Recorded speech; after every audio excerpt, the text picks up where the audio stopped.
Hey guys, Zomfox here, and today it's time to look at the 2023 USFL awards and go over my thoughts on all the winners as well as some of the guys that I feel like have been snubbed for some of the awards. So I will be covering every single award except the title game MVP. That one I did in the week review, so without further let's get started with the Sportsman of the Year. This award ended up going to Ethan Westbrook's, defensive lineman of the Michigan Panthers. This is essentially the Walter Payton Man of the Year for this league. It's whoever, was the best embodiment of excellence on and off the field. He ended up winning it thanks to his dedication to the youth outreach in the Detroit area during the season. He was a great guy for the community, so congrats to him for winning the award. Now, in terms of the on the field accolades, the first one is Coach of the Year, and that went to Skip Holtz. Skip Holtz won the Coach of the Year mainly due to the storyline of the fact that his QB1, Jamar Smith, RB1, Bo Scarborough, and wide receiver 1, Marlon Williams, all had season ending injuries back in week 1. He lost his top guy in 3 different positions, and then Scooby also was out for a while, and still managed to finish with the best record in the league at 8-2, which also had a 5-game win streak to end the season. Ended up going 5-0 on the road, and considering the fact they had home field advantage, that is a pretty big deal. They were able to pull it off. So overall, congrats to Skip Holtz for winning the award. Really solid season for him. But the one that's more impressive is the assistant coach of the year, Jaron Horton. Jaron Horton is the assistant coach as well as DC of the Pittsburgh Maulers, and he improved his defense a ton by last year. Last year's team was tied for last in points allowed. This year they finished second. That was a 50-point difference in points allowed, which is 5 per game, which is insane. Then you look at the other stats.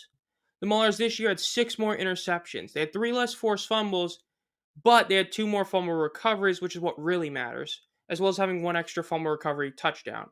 Then you look at the yards per game stats as well, and while the passing yards per game did get a bit worse, the rushing yards per game went unbelievably the other way. From 129 rushing yards per game allowed to 83 is insane.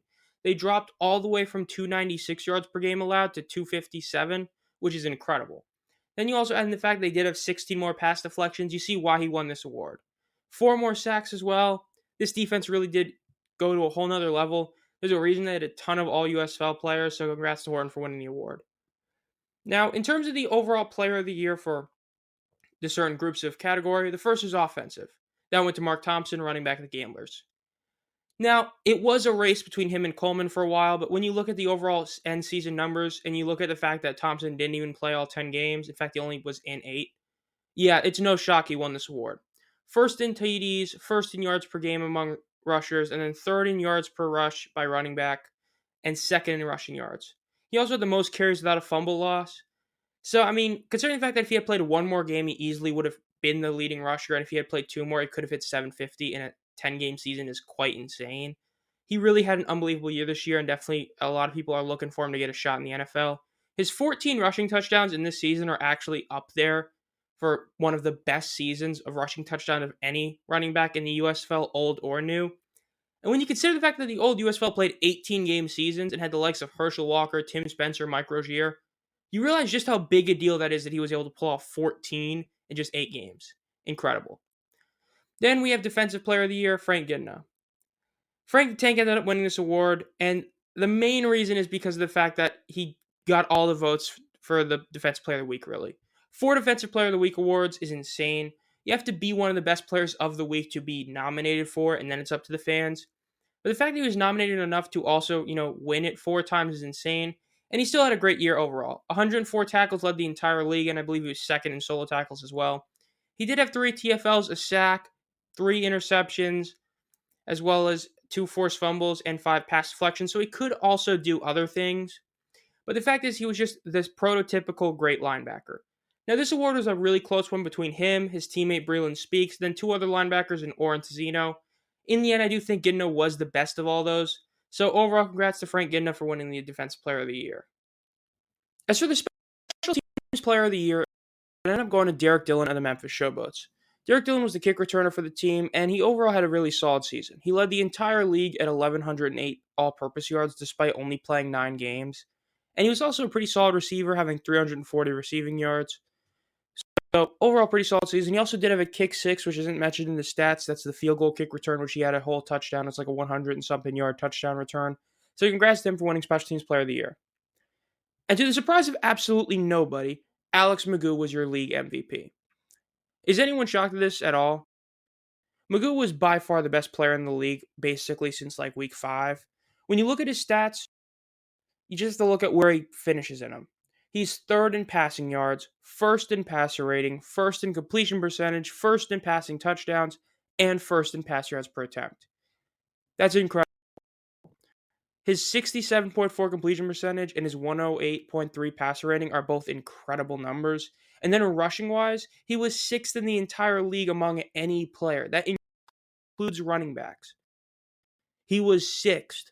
He was first among QBs by a mile. And then when you look at the other stats, he was third in rush yards per attempt and third in rushing TDs. Those are all minimum 20 attempts. The fact that he was that good in both rushing and passing is insane. He had arguably the best season a USFL player has had, with the only ones I could think of being John Corker's like 28 sack season or Herschel Walker's record rushing season in 85. Those are the only two that might be better than this if you're just viewing it head on how good they were in a year in the USFL.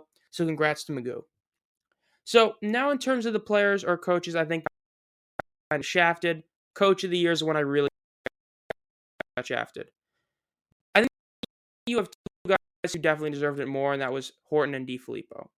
Look, Skip Holtz, yes. What I said is technically true. He lost his number one at QB, wide receiver, and also running back.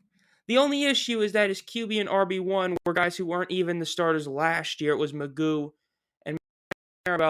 It just was that, they got Bo Scarborough late in the season when they were already dominant, and Jamar became the starter after Magoo got hurt. So it's not like they, downgraded. Now, the Marlon Williams one was a big deal. You lost Victor Bolin Jr. during the offseason, and now you also lost Marlon Williams. Yes, it was a big deal, but you did get Jay Sternberger. Overall, though, I think that the big thing as well is that Scooby Wright being hurt was overplayed because of the DeMarcus Gates departure, I feel. But overall, I don't really think it was as big a deal as everyone made it out to be. Now, as for the case for Ray Horton took an absolute dumpster fire team that finished 1-9, with their only win being a last-second win in the Gamblers. He brought them to the playoffs. In fact, they won their division. Yes, they finished 4-6. When you consider how bad the QBs they've had in the past are, even going back to 1984, T. Will has been the best by a mile. So he got a finally decent-looking quarterback, even if he had a couple weeks where he played like absolute trash. So, all things considered, Horton deserves some credit for that. Now, I get that, maybe they didn't want to give the coach and assistant coach of the year to the same team because then it kind of undermines the other. But then what about DiFilippo? DiFilippo had the only big-name QB that actually continued to play really well. James Morgan came into the league, had hype. Trash. Carson Strong came into the league, had hype. Trash. Akil Glass never played because MBT was just that guy. So when you look at MBT being the second best QB in the league, with maybe an argument for Cookus, but I wouldn't go that far, you got to give some credit to DiFilippo. He was able to make Sage Surratt look unbelievable, which is the one thing Skip Holtz completely failed to do last year, and I even said that he had a lot of potential and Skip just never utilized him. So when you combine those two things, you realize that DiFilippo did pretty good, especially since he had the last undefeated team, and then when they had that 3-game skid and it looked like everything was going down, he was able to right the ship and help lead the team to 3 straight wins to make the playoffs. And the other one is Special Teams Player of the Year. Look, I know Derek Dillon is really high up there on overall kick return yards, and when you add the 100 yards from his field goal return, he's almost number one. Because Josh Simmons won kick returner of the year on the All USFL team, and he should have because that was a legit kick return, not special teams. But man, I don't know. I would say that Terry Wright and Brandon Aubrey both deserve it more. The same thing with Aubrey is that for the kicker, it was mainly for field goal kicking, which is why I went to Aguilar. He had the most kicks. He had that one incredible game. But special teams player of the year, when you look at Aubrey was the best at touchbacks. He was the best kickoff kicker in the league. If you know anything about the USFL, you know that getting touchbacks is a huge advantage for your team. So Aubrey being able to get 6 during the year and have a 10.5% is incredible. And then when you look at his kicking wise, only Conklin was technically more accurate because he kicked more and only missed 1 field goal. But Aubrey still went 14 of 15 and 35 of 35 from field goals and extra points. And there's a reason why he's already in the NFL on the Cowboys team trying to make the roster right now as we speak. Then Terry Wright, he only played in 7 games. You give him 2 extra games, you're basically saying he has another literally 6 or 7 extra returns. You give him 6 or 7 more returns, he legit could hit 900. I mean, you're talking about an insane number. In fact, if you give him 7 returns, he should be near 1,000 kick return yards. He only played 7 games, and he didn't have that one long touchdown return to boost his average like Simmons and Dillon had. So he still was up there at 31.4, which was only better by Dillon in the top 4. So I just think that both those guys deserved it more than him. So those are my thoughts on who I think should have won the awards over a couple of people. But aside from that, I think this is a really solid award season. There were a lot of close races. There were a couple of landslides. It was a pretty cool race, all things considered. But we'll see. This has been ZomFox. Make sure to subscribe and hit the bell. We still have a few videos coming out that have to do with the 2023 season. Then, of course, some old USFL content. And you guys did vote that you want to see some NFL content. So in the near future, maybe in the next few weeks, I'll have some NFL content coming out for you guys. As always, have a great night.